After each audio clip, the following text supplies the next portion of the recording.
Media మిత్రులందరికీ స్వాగతం. ఈరోజు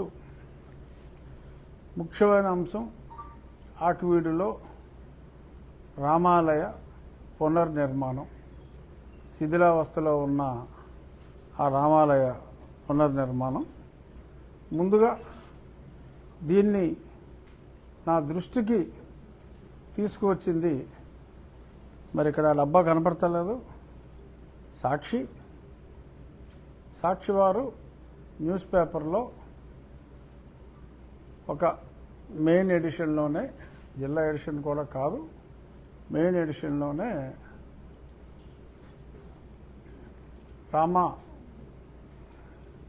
దిక్కు లేదా అన్నట్టు, రఘుకుల తిలక రారా నిన్ను చేతులెత్తి మొక్కుకొనేదమురా అనే పాట పాడుకోవటమే తప్ప ఆచరణలో లేదు. ఒక శతాబ్ద కాలం నాటి రామాలయం, ఎందుకంటే బ్రిటిష్ కాలం నాటి రామాలయం మరి శిథిలావస్థలో ఉంటే కనీసం తుడిచే నాదురు కూడా లేడు. మీరు పాటలు పాడుకుని తిరిగే బ్యాచ్ తప్ప తుడిచేవాడు కూడా లేడు. మరి ఎక్కడెక్కడో మరి కాలువలు బాగు చేయాలి అని చెప్పి గృహాలు కూడా నిర్మూలించే ప్రజాప్రతినిధులు, కాళ్లలో అడ్డుగా ఉందని ఒక దేవాలయాన్ని కూడా మరి అక్కడ నుంచి మార్చివేసిన ప్రజాప్రతినిధులు ఏం చేస్తున్నారు అని ప్రజలందరూ ప్రశ్నిస్తున్నారు అని ప్రజల తరపున శ్రీమతి భారతిరెడ్డి గారు చైర్పర్సన్గా ఉన్న సాక్షి పత్రికలో ప్రస్ఫుటంగా రాయటం జరిగింది. అది చూసి నేను ఇమీడియట్గా స్పందించి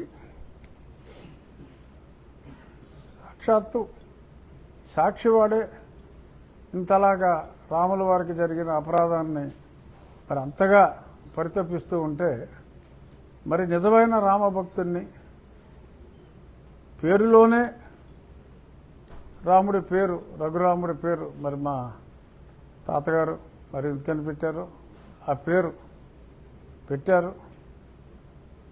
ఆకివీడికి ఆనుకొని ఉన్న ఐబీఎవరంలో మా తాతగారు, మా నాన్నమ్మ గారు నాకు ఆ పేరు పెట్టడం జరిగింది.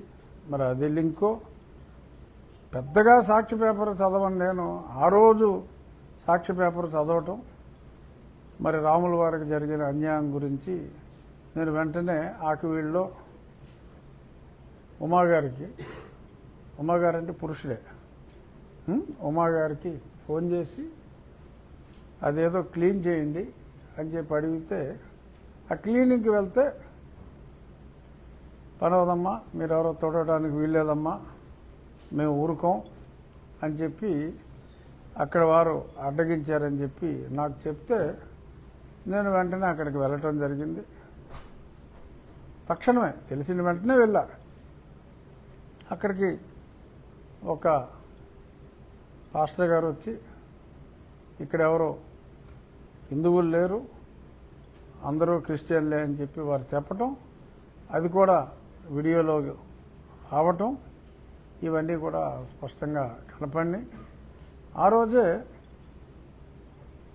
మరి అక్కడ ఉన్న ఒక బాలుడు, అలాగే మన భారతీయ జనతా పార్టీకి కాదు, విశ్వ హిందూ పరిషత్తుకి చెందిన మాణిక్యాలరావు గారు, వారి మీద కూడా దాడి జరిగింది. ఆ దాడిలో వీళ్ళు వెళ్ళి కంప్లైంట్ ఇచ్చేటప్పటికి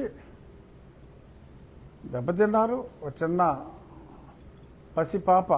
పసిపాప కూడా, అమ్మాయి చెయ్యి కూడా తిప్పేశారు, ఒక 7 సంవత్సరాల బాలిక. ఆ ఎలిమెంట్స్ అక్కడికి వెళ్ళి రివర్స్లో ఒక కంప్లైంట్ వాళ్ళు కూడా పెట్టి మమ్మల్ని కూడా కొట్టారు అని చెప్పి అబద్ధాలు ఆడి ఒక రకమైన డ్రామా క్రియేట్ చేశారు. తర్వాత నేను తెలుసుకున్నది ఏంటంటే, వారికి ఇది పరిపాటి.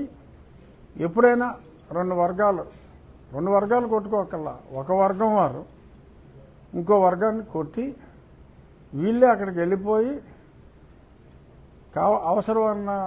అవసరం అనుకున్నప్పుడు కొంచెం వాళ్ళే గిరేసుకుని మమ్మల్ని కొట్టేశారని చెప్పి మీరు వెంటనే మాకు చాలా తీవ్రంగా దెబ్బతిన్నాము అని చెప్పి సర్టిఫికేట్ ఇవ్వకపోతే నీ మీద ఎస్సీ ఎస్టీ కేసు పెడతామని చెప్పి డాక్టర్లను బెదిరించి అలా దొంగ సర్టిఫికేట్లు తీసుకుని సో వీళ్ళు పెట్టిన కేసు వాళ్ళు పెట్టిన కేసు ఆ పోలీసు రిజిస్టర్ చేయటం తర్వాత ఏదో సర్లే ఎందుకు లేరా బాబు ఈ గొడవ అని చెప్పి వాళ్ళు వీళ్ళు కూడా ఎందుకు లేదని కాంప్రమైజ్ అవ్వటం. సో కొట్టడం వీళ్ళకి కొట్టించుకోవటం వాళ్ళకి ఒక అలవాటుగా అదొక ప్రహసనంగా మారిపోయింది.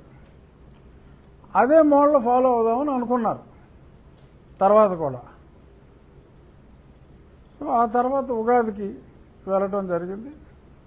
ఉగాది రోజు జస్ట్ ఆ రోజు పెద్దగా గొడవలు జరగకుండా అక్కడికి వెళ్ళి వెంటనే రావడం జరిగింది.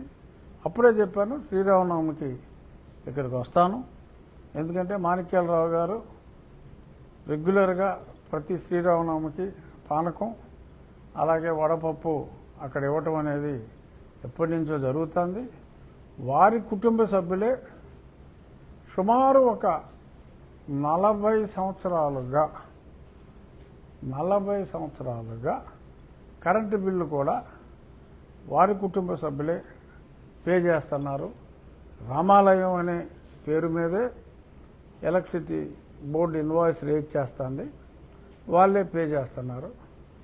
ఆయన కూడా ఈ శ్రీరామనవమికి కూడా మనం అక్కడ పానకం వడపప్పు చెయ్యాలి అని చెప్పారు.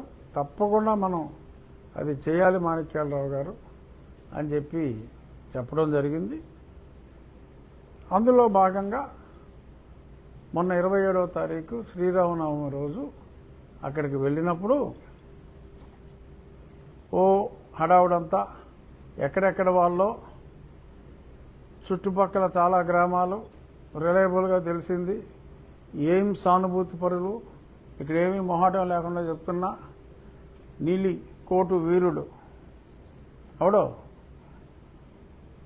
వాడే నీలి కోటు వీరుడు తాలూకా మనుషులు ఓపెన్గా క్లియర్గా మహాసేన రాజేష్ గారు కూడా చాలా స్పష్టంగా చెప్పారు. ఆ ట్వీట్లు పెట్టింది నీలకోటు డూప్ ఒకడు ఉన్నాడు, ఆ పేరుతో సహా మహాసేన రాజేష్ గారు చాలా స్పష్టంగా చెప్పడం జరిగింది. ఆధారాలన్నీ కూడా వస్తున్నాయి, తెర వెనుకున్న గ్రంథ సాంగుల పేర్లన్నీ కూడా వస్తున్నాయి. వారు ఎక్కడెక్కడి నుంచో జనాలు అక్కడ ఉన్న వాళ్ళే కాకుండా కొన్ని పేర్లు అక్కడ ఉన్న వాళ్ళ పేర్లు తెలుసు. ఆ నరేషు, ఆ చిన్న యేసోబా ఏదో చెప్పారు, చిన్న యేసోబు, ఈ బ్యాచ్ కాకుండా ఆ బయట ఊర్ల నుంచి కూడా వచ్చారు. ఆ మేజర్ క్రిమినల్స్ ఉన్నారు, రాజేష్ ఖన్నా, ఇస్మాయిల్ అంటే సాయిబు అనుకున్నారు. అతను కన్వర్ట్ అయ్యి చర్చిలు నడుపుకుంటున్నాడు, అదొక మాఫియా. అతని భార్య, అతని కూతురు, వాళ్ళ మీద కూడా ఆల్రెడీ కేసులు ఉన్నాయి వేరే ఇష్యూల్లో. తప్పించుకుని తిరుగుతున్నాడు. ఈజ్ ఆన్ ద రన్, దొరుకుతాడు. మధ్యాహ్నం కావచ్చు రాత్రి కావచ్చు రేపొద్దుటికైనా సరే దొరుకుతాడు. పోలీసులు గాలిస్తున్నారు. వీళ్ళు వాళ్ళని ప్రొవోక్ చేసి బయట ఊర్ల నుంచి కూడా జనాల్ని తీసుకొచ్చి సడన్గా అటాక్ చేయటం జరిగింది. నాకు సిఆర్పిఎఫ్ ప్రొటెక్షన్ ఉండబట్టి పోలీసులను కూడా కొంచెం అప్రమత్తమై వాళ్ళకు కూడా కొంత ఇన్ఫర్మేషన్ వచ్చి డిఎస్పి రఘువీర్ విష్ణు గారు ఆయన కూడా పర్సనల్గా అకంపెనీ చేసి ఇంకో 40 మంది పోలీసులను కూడా తీసుకొని వచ్చి ఆ లోపల జీర్ణమైపోయిన ఆలయ ప్రాంగణంలోనే చాలామందిని బయటికి పంపించి ఒక 2 మహిళల్ని అక్కడ ఉంచారు. వారు బొట్టులో కారం పెట్టుకున్నట్టుగా తర్వాత మాకు రిపోర్ట్లు వచ్చినాయి. ఆ లోపల ఎక్కువ మంది ఉన్నప్పుడు నాకు బొట్టు పెట్టే మిషతో నా కంట్లో కారం కొట్టి అక్కడ నా మీద అటాక్ ప్లాన్ చేశారు. అటాక్ చంపడానికా లేకపోతే కొట్టు వదిలేయటానికా అన్నది తెలియదు, బట్ అటాక్ ప్లాన్ చేశారు. పోలీసులు వాళ్ళందరినీ బయటికి పంపించేయడంతో అది కుదరలేదు. నేను దండ వేస్తూ ఉంటే ఒక లేడీ పెంటమ్మ అని అమ్మాయి పేరు తెలిసింది. ఆవిడ దండ వేయటానికి వీల్లేదు అని చెప్పి నన్ను అడ్డగిస్తే, నేను రాముడికి దండ వేయొద్దు అని చెప్పడానికి నువ్వెవరమ్మా, నీకు ఆ హక్కు లేదు అని చెప్పి నేను రాముల వారి మెడలో ఆ దండ వేయటం జరిగింది. నేను తల పక్కకి తిప్పానో లేదో తను ఆ దండ తీసి విసిరేసింది. అది కొంతమంది మీడియా మిత్రులు దాన్ని తీయటం కూడా జరిగింది. సో అది ప్రత్యక్షంగా అందరూ చూశారు. అంటే అక్కడ ఆ హేట్రెడ్, ఆ అసహనం అనేది, ఆ పరమత అసహనం అనేది, రాముడి గుడి, అక్కడ రాముడి విగ్రహం ఉంది, మరి అయినప్పటికీ కూడా ఈ రకంగా బిహేవ్ చేయటం. నేను బయలుదేరిన వెంటనే, బయలుదేరుతూ ఉండగానే కారు మీద పిడిగుద్దులు, కొంతమంది రాళ్ళు విసరటం, ఆ కారు కూడా సొట్ల పడి కొంతమంది గీరేశారు కారు మీద. బట్ ఇమ్మీడియట్గా వెళ్ళిపోయినందువల్ల నా వెనక ఉన్న వాళ్ళ మీద అటాక్ దారుణంగా మారణాయుధాలతో, తర్వాత కొన్ని మారణాయుధాలు కూడా దొరికినాయి వారి ఇళ్లలో.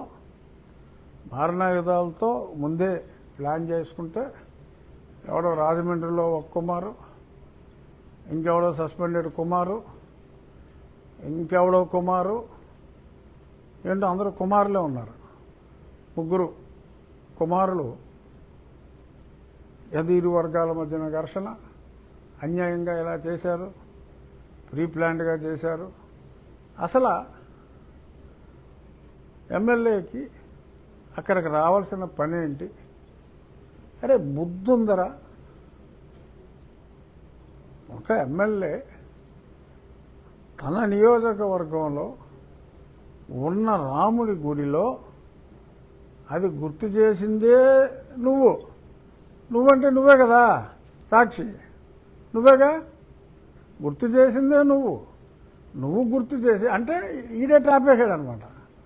నువ్వు గుర్తు చేసి నేను రాకపోతే చెప్పినా రాలేదంటావా, వస్తే ఇక్కడ రావడానికి నీకేం పని అంటావా? వీడు సాక్షి అని ఎందుకు చెప్తున్నానంటే, అంత సాక్షి పేపర్ వాడికి ఓట్లు వేసిన బ్యాచే కాబట్టి చెప్తున్నా. కొన్నిసార్లు నిజం మాట్లాడాలి, తప్పదు. సో అతనే నన్ను అక్కడికి వచ్చేలాగా చేసి, వచ్చిన తర్వాత నువ్వెందుకు వచ్చావని చెప్పి నీలకుమారులతో మాట్లాడించి, నీలకుమారులు అర్థమైందా, తెల్లమోహం వేశావు వాళ్ళు, నీలకుమారులతో మాట్లాడించి నేను రావడం ఏంటి? నేను ఇక్కడ ఎమ్మెల్యేని, నా నియోజకవర్గంలో ఉన్న ఒక రాముల వారి గుడికి నేను వెళ్ళాలి అంటే నువ్వెవడోరా ఇక్కడికి రావటానికి, కలహాలు సృష్టించడానికి నువ్వు వచ్చావా అంటే, నా సొంత ఊరు ఆకివీడు ఐబీవరం తేడా ఉంది, పొలాలన్నీ కలిసే ఉంటాయి. ఆకివీడు ఐబీవరం పొలాలు, అది నా స్వగ్రామం. నా స్వగ్రామంలో ఉన్న ఒక దేవాలయానికి నేను వెళ్ళాలి అంటే ఆ కాలనీ వాసుల దగ్గర పాస్పోర్ట్ వీసా తీసుకుని నేను వెళ్ళాలా? ఏం మాట్లాడుతున్నారు అలా అర్థం లేకుండా? అది పర్మిషన్ నాకు అవసరమా?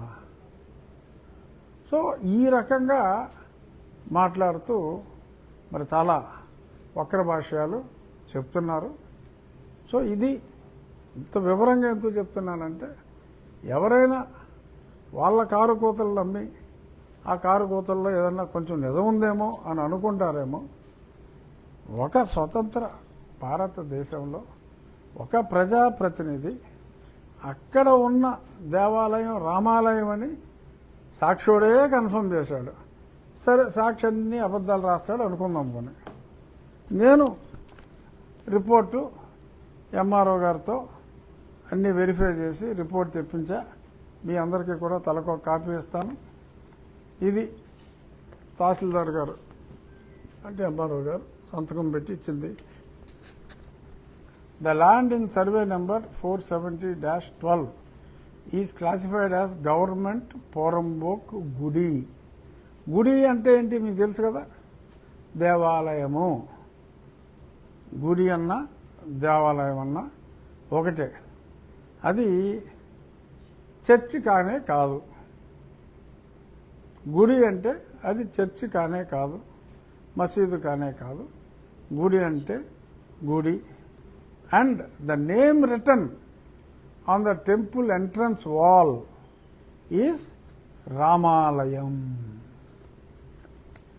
అది నేను చెరిగిపోయినట్టుగా అక్షరాలు ఉంటాయి, అది కూడా నేను తీసి ఎప్పుడో మీడియాలో పెట్టా. ఆ పెట్టిన గంటకే అక్కడికెళ్ళి రంగులు వేస్తారు ఆ కళాకారులు, స్థానిక కళాకారులు రంగు వేస్తారు. రంగు వేస్తే ఏమవుతుంది, ముందే ఫోటో తీసాం కదా అక్కడ. ఆ రంగు వేసినా కూడా అది గోకేలా ఇంకా కొంచెం కనపడుతుంది. బట్ క్లియర్గా ఆ ముందు తీసిన ఫోటో ప్రకారం రామాలయం. ఇన్ ది ప్రజెంట్ వెబ్లాండ్ అడంగల్ the land is also recorded as government land గుడి in an extent of 4 cents, ఖాటా number so and so. As per the registration department data, అక్కడ ఈసీ సర్టిఫికెట్లో northern boundary of the survey number 470-14 అంటే ఇది 470-12 కదా. ఆ 14 డాక్యుమెంట్లో రిజిస్టర్ చేసినప్పుడు నార్థన్ బౌండరీ రామాలయం అని రాస్తుంది. అలాగే ఇంకో డాక్యుమెంట్ 6252/1991 కడితల దేవానమ్మ ఆవిడ కొనుక్కుంది. ఆవిడకి కూడా northern boundary of the survey number is written as site of Ramalayam. Temple location ఇది క్లియర్గా ఉంది, మీరు ఒకసారి షూట్ చేసుకోవచ్చు. తహసీల్దార్ గారి రిపోర్ట్ ఇది చాలా స్పష్టంగా ఉంది.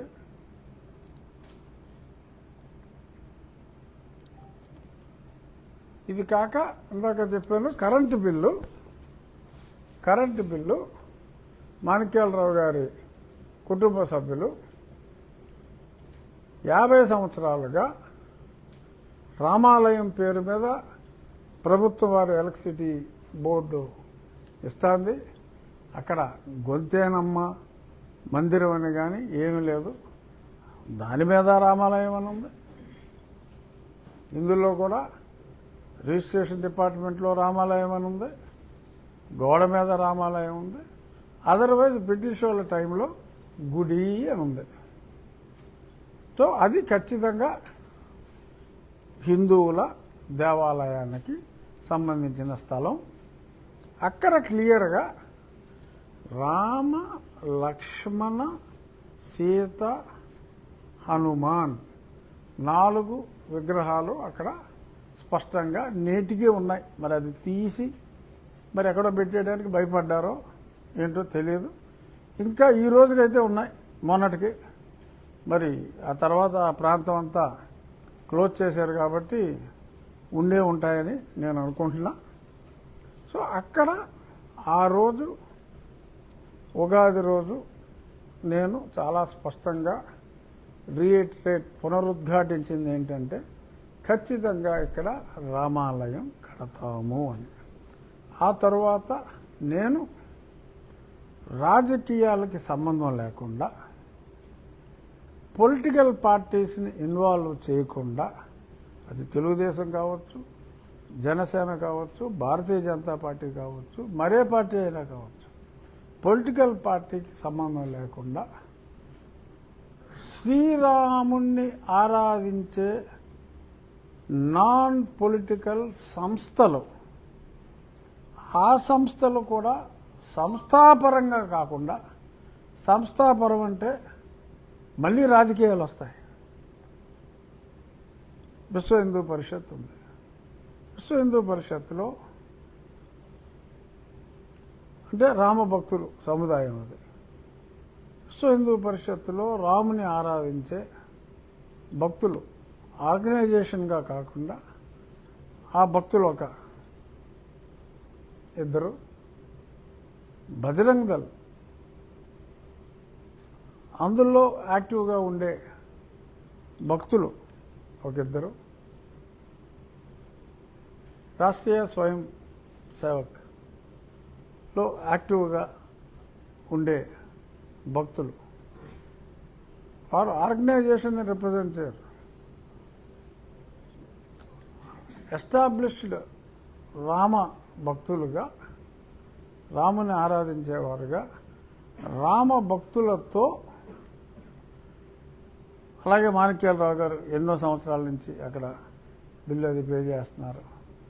ఆ భక్తులతో ఒక సమితిలాగా ఫామ్ చేసి, అంటే ఎందుకంటే రాజకీయాలకి అతీతంగా ఉండాలి కనుక, రాజకీయాలకు అతీతంగా ఉండాలి కనుక నేను గౌరవ అధ్యక్షుడిగా చెక్ పవర్ అంతా కూడా ఆ సభ్యుల్లోనే, అక్కడ స్థానికంగా ఆకివీడులో ఉండేవారికే ఉండే విధంగా, డే టు డే మేనేజ్మెంట్ అంతా వాళ్ళు చేసుకునే విధంగా ఒక స్థానిక శాసనసభ్యుడిగా ఒక గౌరవ పదవిలో నేను ఉండి, ప్రజల ఆకాంక్ష మేరకు ఒక చక్కటి రామాలయాన్ని నిర్మించాలనే సంకల్పంతో శివనాగిరెడ్డి గారని ఒక ప్రముఖ స్థపతి, ఆయన ఎన్నో గొప్ప గొప్ప దేవాలయాలు ఆయన నేతృత్వంలో కట్టారు. ఆయన తెలంగాణ ప్రభుత్వానికి కూడా ఎన్నో దేవాలయాలకి, అప్పుడు కేసీఆర్ గారు ఉన్నప్పుడు, ఇప్పుడు రేవంత్ రెడ్డి గారు ఉన్నప్పుడు కూడా వారు ఎన్నో సూచనలు చేశారు. అలాగే కంబైన్డ్ స్టేట్లో శిల్పారామం కిషన్రావు గారి తర్వాత ఈయన కూడా అక్కడ సీఈఓగా పనిచేశారు. వారికి డిజైన్, ఎందుకంటే మనకు ఉన్నది 4 సెంట్లే, బాగా పెద్దగా చేయటానికి లేదు, తక్కువ స్థలంలో అయినా సరే అందంగా కొన్ని శతాబ్దాల పాటు ఉండాలి, చెక్కు చెదరని విధంగా ఉండాలి అంటే నల్లరాతి అంటే కృష్ణశిలతో మనం అద్భుతంగా ఒక డిజైన్ చేసి చేద్దామని చెప్పి వారు ఒక డిజైన్ ఇవ్వటం జరిగింది. ఇగో ఆ ప్రింట్అవుట్ కూడా తెమ్మని ఒకటి, దేవాలయం నమూనా. సో ఆ నమూనాలో మనం ఆ దేవాలయాన్ని నిర్మించాలని ముందుగా టీటీడీ వారి సహకారం అని చెప్పి అనుకున్నా. కానీ చాలామంది ప్రజలు ఫోన్ చేసి, టీటీడీ కాదండి, మేమే ముందుకు వస్తాం, ప్రజల సహకారంతోనే అది నిర్మిద్దాం,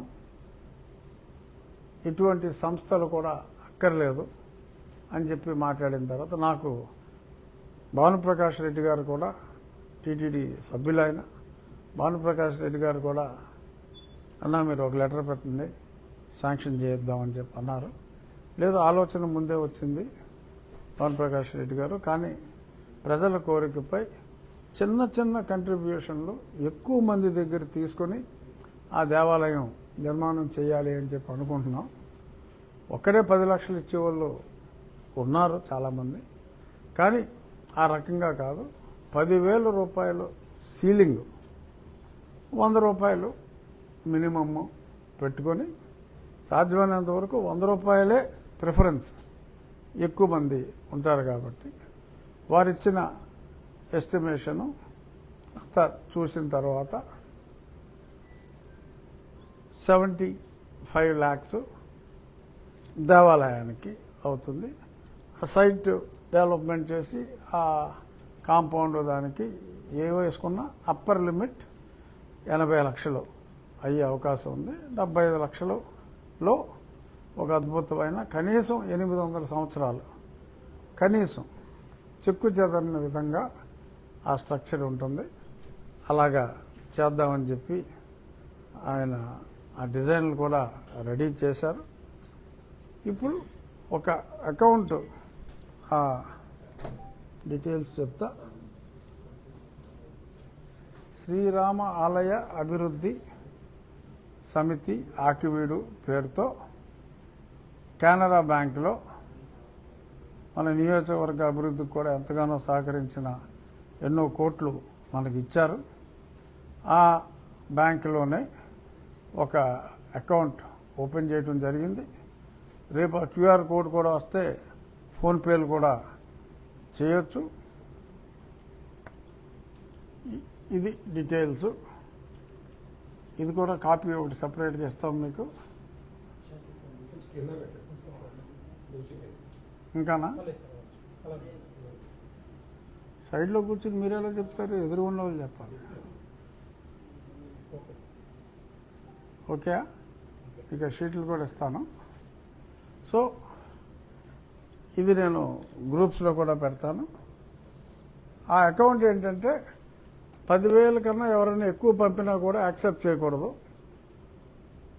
100 రూపాయల కన్నా తక్కువైనా కూడా యాక్సెప్ట్ చేయదు. సో ఈ మధ్యలో సాధ్యమైనంత వరకు 100 రూపీస్ అయితే ఎక్కువ మందికి అవకాశం ఉంటుంది. అది కాదు, ఇది ఈ రకంగా ఇదంతా పూర్తిగా రాతి కట్టడంతో ఇదైతే 2 అంతస్తులు ఉంటుంది.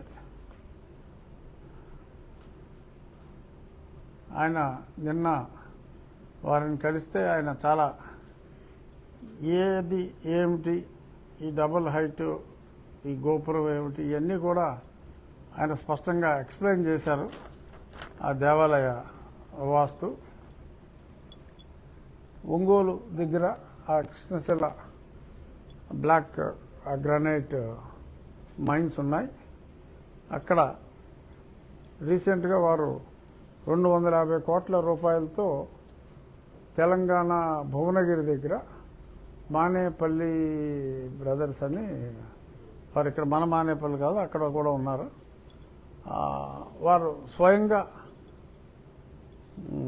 చిన్నజీయర్ స్వామివారి నేతృత్వంలో ఒకే డోనరు, ఎవరి దగ్గర ఒక్క పైసా కూడా తీసుకోవాలా, ఒకే డోనర్, సింగిల్ డోనర్ 250 కోట్ల రూపాయలతో ఒక అత్యద్భుతమైన వెంకటేశ్వర స్వామి ఆలయం, అది కూడా ఈయన మన నాకు ఐడియా లేదండి. ఇది నాకు ఆ శిల్పి గారిని అడిగాను. ఆ 250 కోట్ల రూపాయల ఆలయం నిర్మించింది దాని స్థపతి శివనాగిరెడ్డి గారు. సో ఆయన, నేను నాకున్న పరిచయం మీద ఇది చిన్న ఆలయం అయినప్పటికీ కూడా మీ ప్రత్యక్ష పర్యవేక్షణ ఉండాలి అని చెప్పి నేను ఆయన్ని రిక్వెస్ట్ చేయటం, ఆయన అంగీకరించి స్థలం చిన్నదైనా కూడా చూసిన వెంటనే మనసులో నిక్షిప్తమై ఉండేలాగా, చాలా అద్భుతంగా వచ్చేలాగా, దేవాలయ వాస్తు అంతా ప్రతిబింబించేలాగా ఆ చిన్న స్థలంలో ఆయన మనిషిని పంపించారు. ఆయన జూనియర్ని సుధాకర్ సింగ్ అని, ఆయన కూడా ప్రముఖ శిల్పి, ఆయన అసిస్టెంట్. అతను కూడా మన మొగల్తూరు ప్రాంతానికి చెందిన వ్యక్తి, ఇప్పుడు హైదరాబాద్లో సెటిల్ అయ్యాడు. తను సైట్ విజిట్ చేసి మొత్తం డీటెయిల్స్ అన్నీ తీసుకుని దీన్ని డిజైన్ చేయటం జరిగింది. సో అంతా మా ఐడియా ఏంటంటే ప్రతిరోజు అక్కడ ప్రోగ్రెస్, అంటే ఒక 3 నెలల కాలంలో మన డిజైన్ ప్రకారం స్టోన్స్ అన్నీ అక్కడ ఫ్యాక్టరీలో, ఇప్పుడు ఇక్కడ ఉండే స్టోన్ డిజైన్ వేరుంటుంది, ఇక్కడ ఉండేది డిజైన్ వేరుంటుంది, ఇక్కడ షేప్స్ వస్తాయి. ఇవన్నీ కూడా డ్రాయింగ్స్, దేనికి అది మైన్యూట్ డ్రాయింగ్స్ అన్నీ ప్రతి ఐటెంకి ఇచ్చి అక్కడ ఫ్యాక్టరీలో అవన్నీ తయారు చేసి ఒక 3 నెలల్లో సైట్కి వచ్చిన తర్వాత ఈలోపు మనం బేస్ అంతా రెడీ చేసుకుంటాం. సైట్లో మొత్తం అంతా ఇది కన్స్ట్రక్షన్ జరుగుతుంది. వారు ఇండికేట్ చేసింది ఒక 7 నుంచి 8 నెలల కాలంలో కంఫర్టబుల్గా పూర్తి చేసే అవకాశం ఉంటుంది అని చెప్పడం జరిగింది. ఇప్పుడు ఈ బ్యాంక్ అకౌంట్లో కూడా భక్తులు ఏదైతే 100 రూపాయలు ఇస్తారో అది ఆ సీలింగ్, ఆ 80 లక్షల సీలింగ్ వచ్చిన వెంటనే అకౌంట్ ఆటోమేటిక్గా క్లోజ్ అయిపోతుంది. అది 2 రోజులు పడుతుందా 4 రోజులు పడుతుందా అనేది, ఏ నిమిషంలో 80 లక్షల రూపాయలు అక్కడ ఉంటుందో ఆ అకౌంట్ ఆటోమేటిక్గా క్లోజ్ అయిపోతుంది. ఇంకా ఫర్దర్, ఎందుకంటే ఇది కేవలం ఆకివీడులో అక్కడ ఆ రామాలయం కట్టడం కోసం ఉద్దేశించింది. భక్తుల్ని ఇన్వాల్వ్ చేసి రాజకీయ పార్టీలకు అతీతంగా స్పెసిఫిక్గా నేను చెప్తున్నా. ఎందుకంటే political parties they are not suppose to get involved. Religious యాక్టివిటీస్కి పొలిటికల్ పార్టీస్కి కాన్స్టిట్యూషనల్గా సంబంధం ఉండకూడదు. సో అది ఒక భక్తుడు కమ్ ఎమ్మెల్యేగా nothing to do with my party, ఆ పార్టీకి సంబంధం లేదు. ఒక రామభక్తుడిగా పేరులో కూడా రాముడి పేరు మరి ఎందుకు పెట్టారో పేరులో కూడా ఉంది. తోటి రామభక్తులతో ఆల్రెడీ రాముడి కార్యం మీద ప్రజా బాహుల్యంలో ఎస్టాబ్లిష్డ్, ఎస్ ఆయన రామభక్తుడు, వేణుగోపాలరాజు గారు రామభక్తుడు, విహెచ్పి హెడ్, వెంకటేశ్వర్లు గారు స్టేట్లో విహెచ్పికి అధ్యక్షుడిగా కూడా ఉన్నారు. బట్ ఇక్కడ ఇందులో సభ్యుడిగానే ఉంటారు, ఇండివిజువల్గా. రాష్ట్ర విహెచ్పి అధ్యక్షుడిగా కాదు. వెంకటేశ్వర్లు గారు ఒక శ్రీరాముని భక్తుడిగా వారు కూడా ఇందులో ఒక సభ్యుడిగా వారి మనోరథం మేరకు ఉంటారు. సో ఇది పూర్తిగా ప్రజల కొరకు, ప్రజల చేత,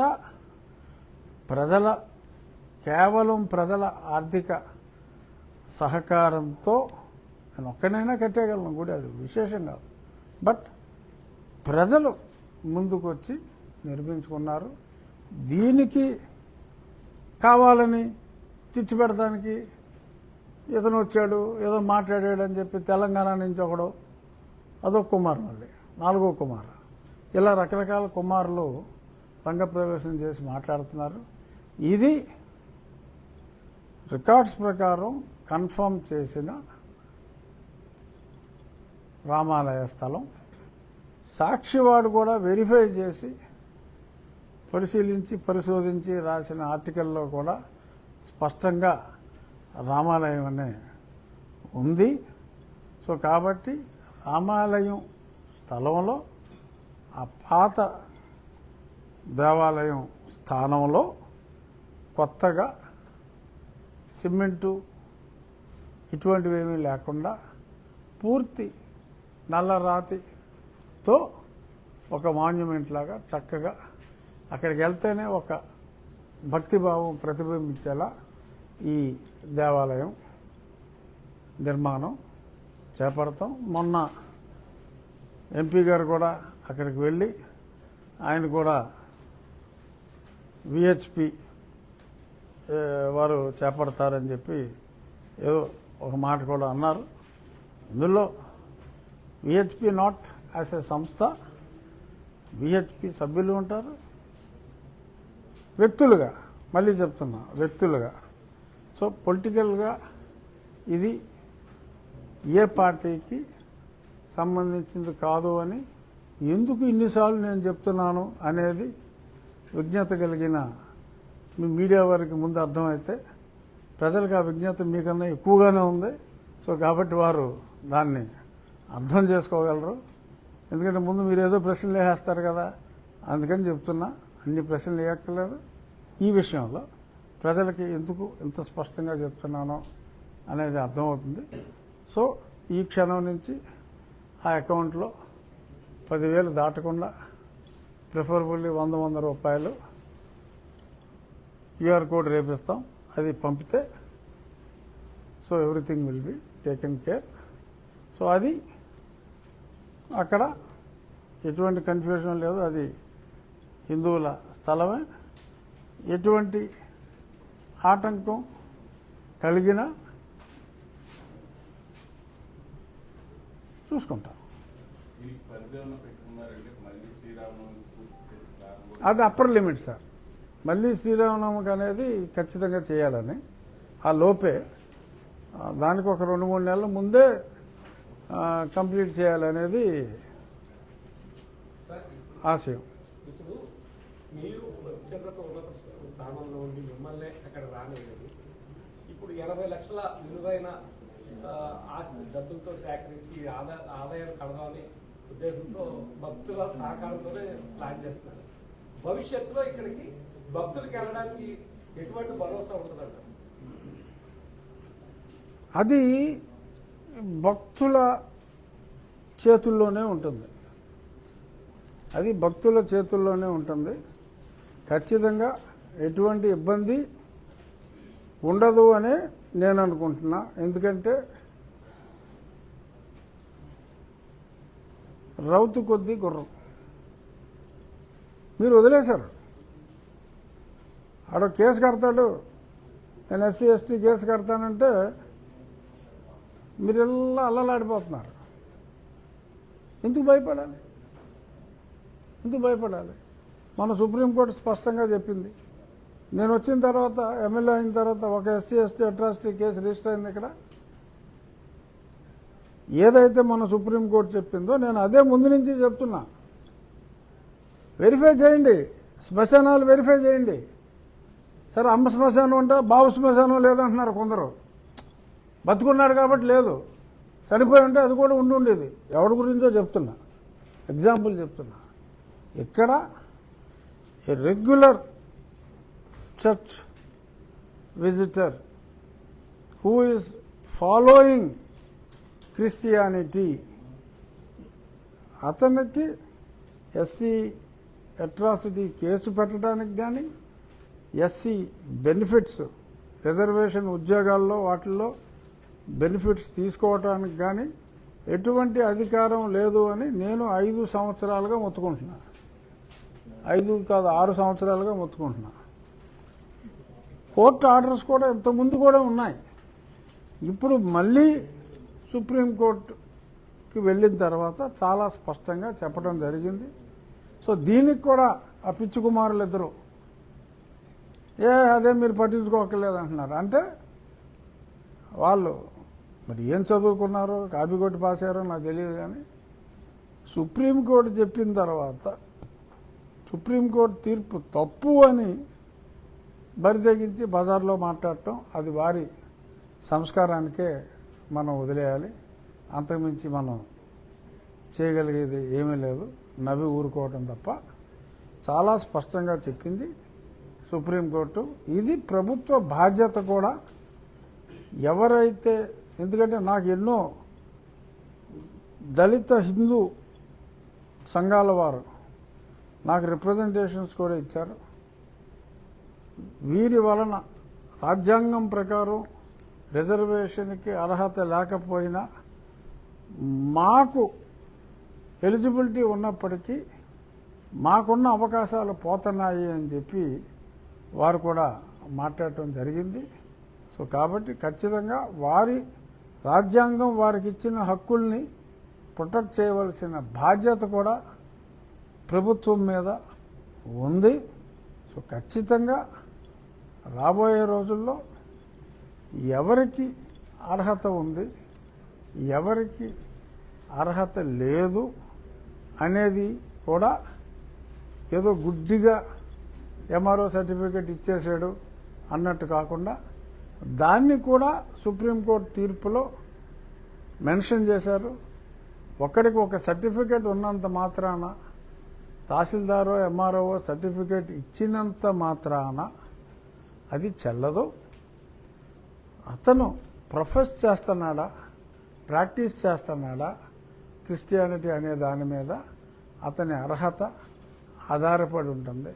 ఆ మతాచారాలని పాటిస్తున్నారా? ఇప్పుడు ఒక వ్యక్తి ఉన్నాడు, అతని తండ్రి అతని తల్లి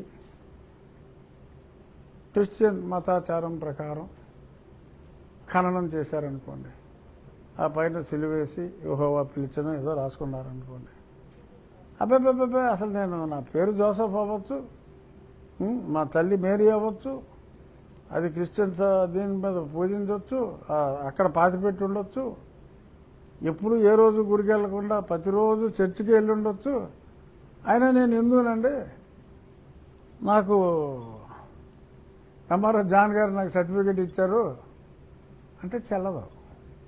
అదే సుప్రీంకోర్టు తీర్పులో స్పష్టంగా చెప్పింది. అందరూ మాట్లాడేది ఏంటి? రాజ్యాంగంలో మతం మారి స్వేచ్ఛ ఇచ్చింది కదా అంటారు. ఇచ్చింది. మతం మారి స్వేచ్ఛ ఇచ్చి ఒక పర్టికులర్ షెడ్యూల్ కాస్ట్లో పేర్కొన్న కులాలకు మీరు మారితే మీకు ప్రత్యేకంగా కల్పించిన ఈ రిజర్వేషన్ హక్కు ఉండదు అని చెప్పింది. ఇప్పుడు రాజులు మారారు, కమ్మవారు మారారు, జగన్మోహన్ రెడ్డి లాగా రెడ్లు మారారు. వాళ్ళకి అంతకుముందు వేరే ఏ రిజర్వేషన్లు లేవు. వాళ్ళు ఒక రెడ్డిగా వాళ్ళకి రిజర్వేషను, రెడ్డి అనేది ఒక లో కాస్ట్ కులం అనుకో,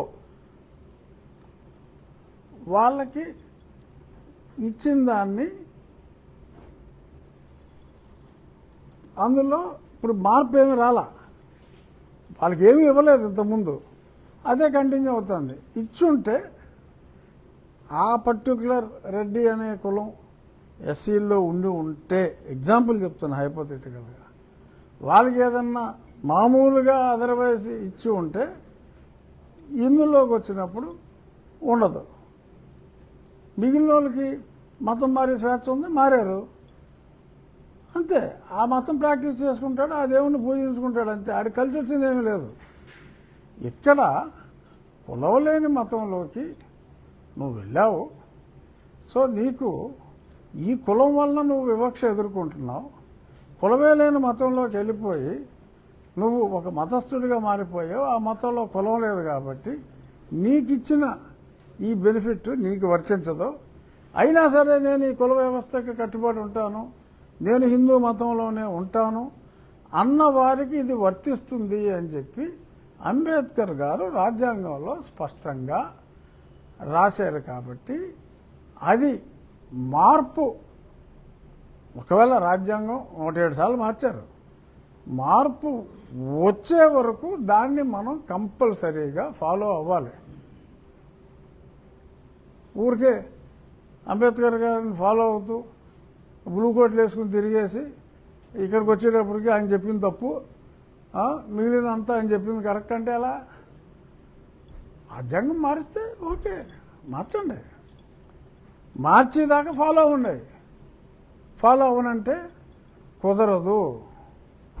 సో ఖచ్చితంగా కోర్టు తీర్పు ఇచ్చింది, వ్యవస్థలో కోర్టు తీర్పును అనుసరించి ప్రభుత్వం దాన్ని పాటించాలి.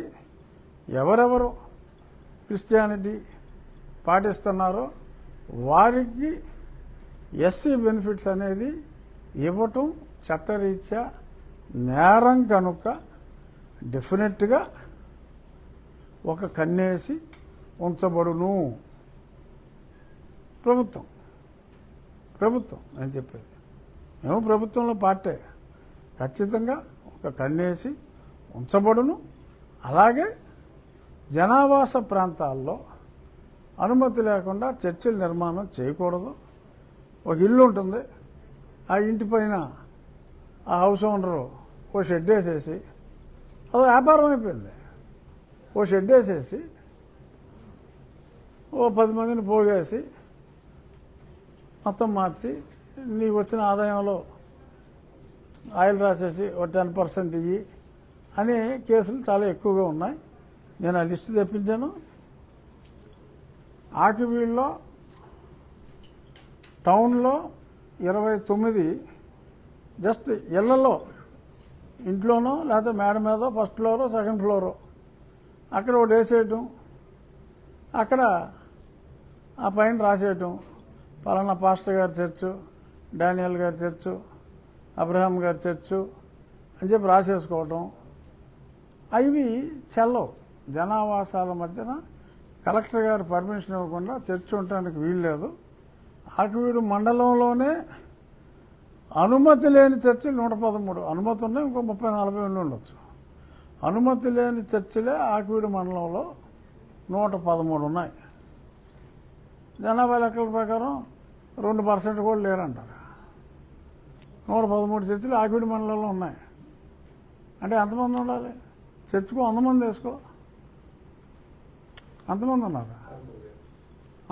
అక్కడ ఉన్న జనాభా 50,000. 50,000లో 13,000 అంటే ఎంత ఉందిగా, 10%. అలాగా ఇప్పుడు ఇది మాదివాడ పాస్టర్ పేరు పేతురు, ఇంకోటి 1వ వార్డు మాదివాడ పాస్టర్ పేరు చిన్న. ఇలాగా ఈ ఫోటోలు కింద ఓం శక్తి జ్యువెలర్స్, పైన గుంటల రాజారావు చర్చ్. పాస్టర్ పేరు కటికాతల జాన్ సువర్ణరాజు. ఇది పర్మిషన్ లేదు. షారోన్ గాస్పెల్ ఫెలోషిప్, ఇది పర్మిషన్ లేదు. 17వ వార్డు సమతానగర్ జేమ్స్ పాస్టర్దే, ఏది కింద ఒకటి ఇల్లు, ఆ పైన షెడ్డు ఇది. 16వ వార్డు పుచ్చల దెబ్బ జాన్ ప్రకాష్, చూడండి కింద ఏదో ఉంది, ఆ వైపు చూసి రక్షణ పొందండి. అదే ఇంట్లో పైన. సో వీరు కలెక్టర్ గారు అనుమతిస్తే వేరే విషయం. ఇది జనావాసాల మధ్యన. పక్కనేమో రామయ్య ఉంటాడు, ఇంకో పక్కనేమో రామారావు ఉంటాడు, ఇంకో పక్కన సుబ్బారావు ఉంటాడు. ఇక్కడేమో మధ్యలో పర్మిషన్ తీసుకుంటే వేరు, ఎవరేం చేయలేరు. ఆ పర్మిషన్ లేకుండా ఇలాగా ఎవరికాళ్ళు దుకాణం పెట్టేయడానికి అనుమతి లేదు మన చట్టంలో. చట్టాన్ని ఎవరో గౌరవించాల్సిందే. సో ఇదిగో పాస్టర్ చిన్న, పాస్టర్ పేతురు, ఇవన్నీ ఒక మాదివాళ్ళు. వార్డ్ 1 పాస్టర్ సాగర్, ఇచ్చాడు ఏదో దెబ్బ పెట్టారు.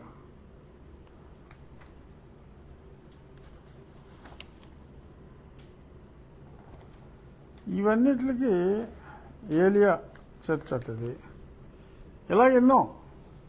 సో ఇప్పుడు ఇదంతా రాముడి గుళ్ళోనే రాముడికి పూజ చేయకూడదు అనే చర్చ వచ్చింది కనుక ఆ చర్చ ఆధారంగా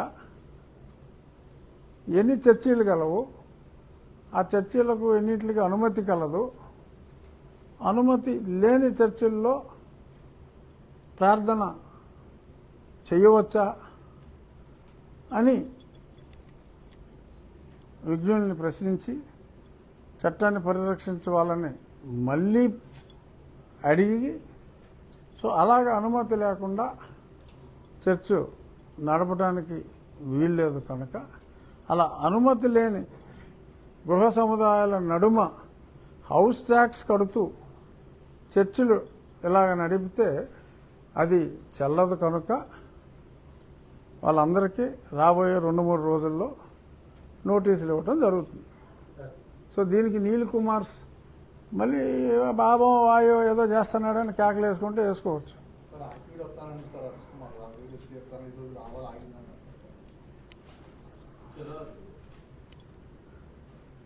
ఏం చెప్పాలి, రమ్మనాలి అంతే కదా. ఏదో సినిమా నువ్వు వస్తానంటే నేను వద్దంటానా. అవును, క్లాస్మేట్స్ కాదు, ఒకేసారి యూనివర్సిటీలో చదువుకున్నాం. నాకు ఒకప్పుడు మంచి స్నేహితుడే. సో డెఫినెట్గా సో సో రావచ్చు, తప్పే ఉంది. అది వస్తానంటే వచ్చేయాలి తప్ప ఏదో కుంటోడు నేను లేస్తే మనిషిని కాదన్నట్టు నేను వస్తే సిచ్యువేషన్ వేరుగా ఉంటుంది. ఇంకోటి అంటాడు, ఇంకో ఫుల్ కోటు, అసలు వారు వన్ సైడ్ అంటాడు. అతను వస్తే పంచులోడు తీసి కొడతానంటాడు. రా, వస్తే వన్ సైడ్ ఏంటి, రా, వన్ సైడ్ టూ సైడ్స్ చూపెడతాం కదా. మనమే ఉన్నా గాజులు దొరుకుని కూర్చోలేదు కదా. సో అలాగా ఛాలెంజ్ చేయటం మంచిది కాదు. అందరూ అన్ని మతాల పట్ల ఏ మతాన్ని మనం విమర్శించకూడదు. నీ మతాన్ని నువ్వు ప్రేమించుకో, ఇతర మతాన్ని ద్వేషించకు, నీ దేవుణ్ణి నువ్వు పూజించుకో, రూల్స్ ఫాలో అవ్వు. మా దేవుణ్ణి కూడా మేము మా దేవుడి ప్రాంగణంలో కూడా పూజించడానికి వీల్లేదు అని అన్నప్పుడు మరి ప్రశ్నించవలసిన ప్రశ్నలు ఇప్పుడు నిన్న మొన్న సోషల్ మీడియా చూసారా? నాది ఒక బిట్టు 8,20,00,000 నిన్న మధ్యాహ్నానికి 8,20,00,000 వ్యూస్ ఇన్ ఆల్ 4-5 ఫార్మాట్స్లో. ఒక 12 సెకండ్ల వీడియో. ఎందుకు వచ్చింది అవేర్నెస్? ఇన్నాళ్ళు లేక కాదు, అనగదొక్కబడి ఉన్నారు. సో వారికి తెలుసు, కానీ ఎందుకు మనం తగ్గి ఉందాం అని ఊరుకున్నారు. బట్ ఒక బంతినైనా నువ్వు ఎంత గట్టిగా కొడితే అంత గట్టిగా వెనక్కి వస్తుంది. పిల్లినైనా నువ్వు గదిలో తలుపులు వేసి కొడితే తిరగబడుతుంది, ఓపెన్ ప్లేస్లో అయితే పోద్ది, పారిపోద్ది. ఇలాగా మనకి పరమత సహనం ఉంది, పరమతం జోలికి అసలు వెళ్ళటం లేదు. కాబట్టి మనం వారిని ఏం చేసినా సరే కొడితే కొట్టించుకుంటారా, కేసు అంటే సుసు పోసేసుకుంటారా అన్నట్టుగా మరి వాళ్ళు బిహేవ్ చేస్తే ఇప్పుడు ఏమైంది? రెగ్యులర్ టెక్నిక్ లేదు, ఇప్పుడు రివర్స్ కేసు. ఎందుకంటే అరకు ఈప్ మీద దెబ్బే లేదు, రివర్స్ కేసు నన్ను కొట్టేశారు మొర్రు అంటే యువతలేమో ఈప్ సీరేశారు, తల్ల మేకులు కొట్టేశారు. ఈ మేకుల సిద్ధాంతం ఏంటో మనకు అర్థం కావట్లా. సో ఎంత దారుణంగా శారీరకంగా నీ గుడికి నువ్వు వెళ్తే కూడా హింసిస్తే, ఒక ప్రజాప్రతినిధి కంట్లోనే కారం కొట్టి ఏదో చేయాలని చెప్పి ప్రయత్నం చేస్తే చూస్తూ ఊరుకుంటారు. అది 2 వర్గాల మధ్య ఉన్న ఘర్షణ అని చెప్పి ముందే స్కెచ్ చేసి వస్తాయి. వెనకాల ఉన్న వాళ్ళ పేర్లన్నీ కూడా వస్తాయి ఖచ్చితంగా. కొద్ది గంటల్లో కాకపోతే కొద్ది రోజుల్లో అయినా సరే ఖచ్చితంగా ఇది పెద్ద కుట్ర ఉంది, అక్కడ జరిగిన దాని వెనక ఆ కుట్ర అంతా బయటకు వస్తుంది. సరే, ఆ కుట్ర, ఆ వ్యవహారం అది నడుస్తూ ఉంటుంది. సైమల్టేనియస్గా అది అధికారులు అది రామాలయం స్థలం అని చెప్పి కన్ఫర్మ్ చేశారు. ఈ నీలి కుమారులకు ఎవరికైనా అబ్జెక్షన్ ఉంటే అది వాళ్ళ సొంత స్థలం ఏదన్నా అయితే వాళ్ళ అబ్జెక్షన్ని వాళ్ళు తెలియజేసుకోవచ్చు. తహసీల్దార్ గారికి ఈ స్థలం నాదండి అని చెప్పి చెప్పుకుంటే చెప్పుకోవచ్చు. తహసీల్దార్ గారు ఇదే రికార్డు, మనకిచ్చిన రికార్డే వాళ్ళకి కూడా ఇవ్వడం జరుగుతుంది. సో ఖచ్చితంగా అక్కడ ప్రజల సహకారంతో రాముని గుడి అక్కడ ఉంది కాబట్టి గతంలో అక్కడ రాముని గుడి నిర్మాణం హిందూ భక్తుల అభిమతం మేరకు ఖచ్చితంగా అక్కడ జరుగుతుంది. త్వరలో మంచి ముహూర్తం చూసుకొని మొత్తం ఒక హిందూ మతోద్ధరణలో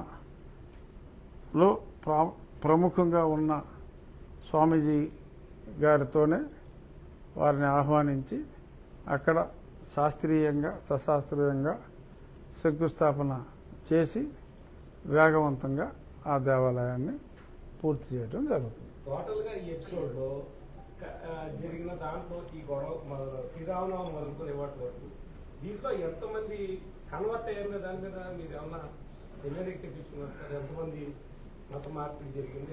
అంటే రికార్డు ప్రకారం లెస్ దాన్ 2% అండి, అఫీషియల్ రికార్డు ప్రకారం. ప్రాక్టికల్గా ఇక్కడున్న చర్చల ప్రకారం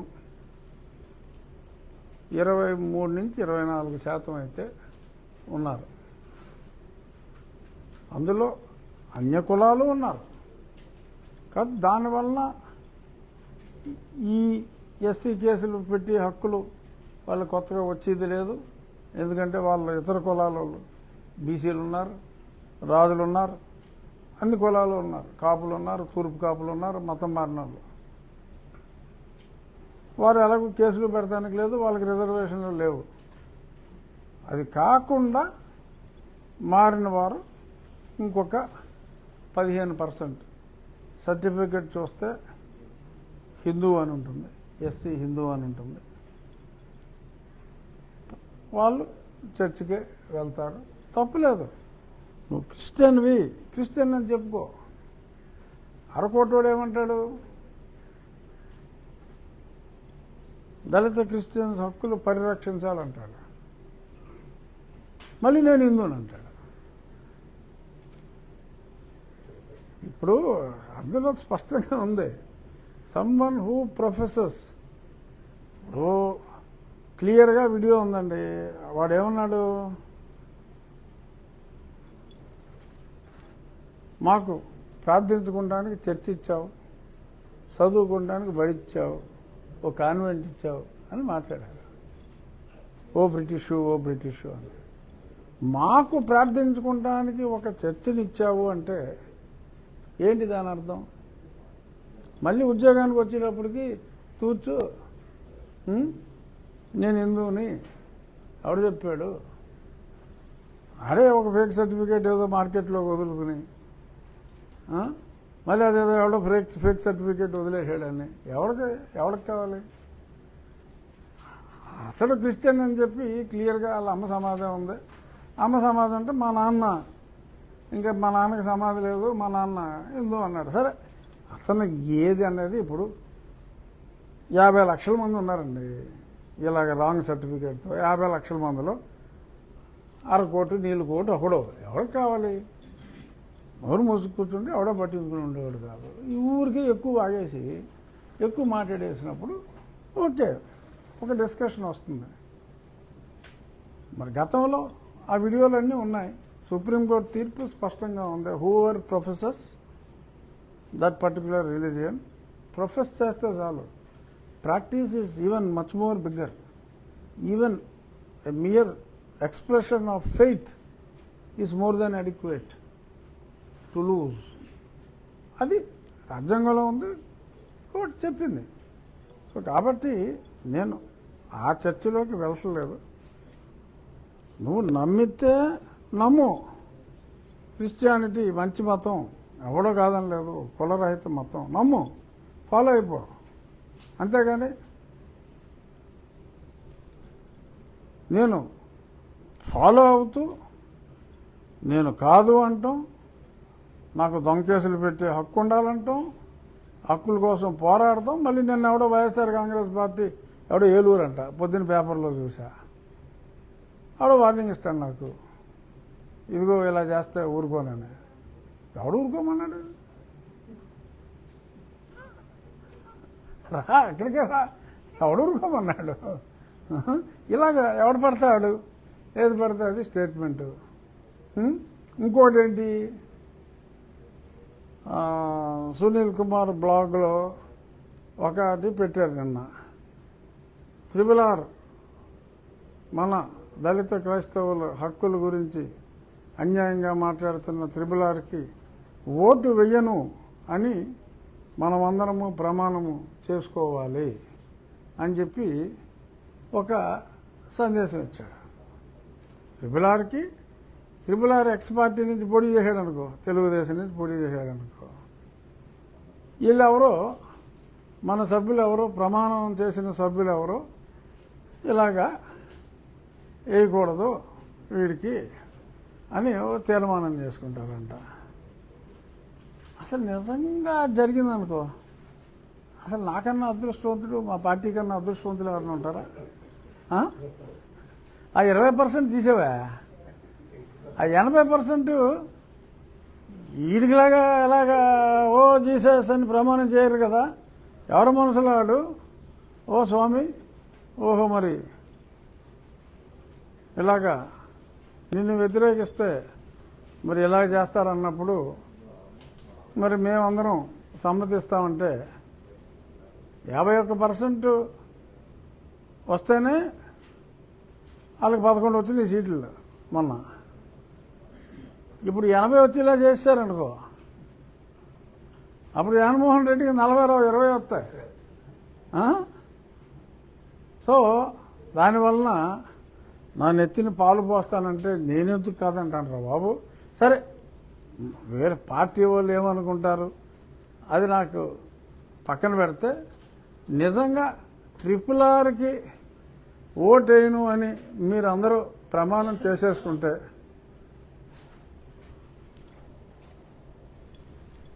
శతకోటి అభినందనలు. ప్రమాణం చేయండి. ఈ ప్రమాణ మహోత్సవానికి RRRకి ఓటేయకూడదు అన్న ప్రమాణ మహోత్సవం ఏదన్నా వైభవంగా జరుపుకుంటే వాళ్ళందరికీ భోజనాలు కూడా నేనే అరేంజ్ చేస్తాను.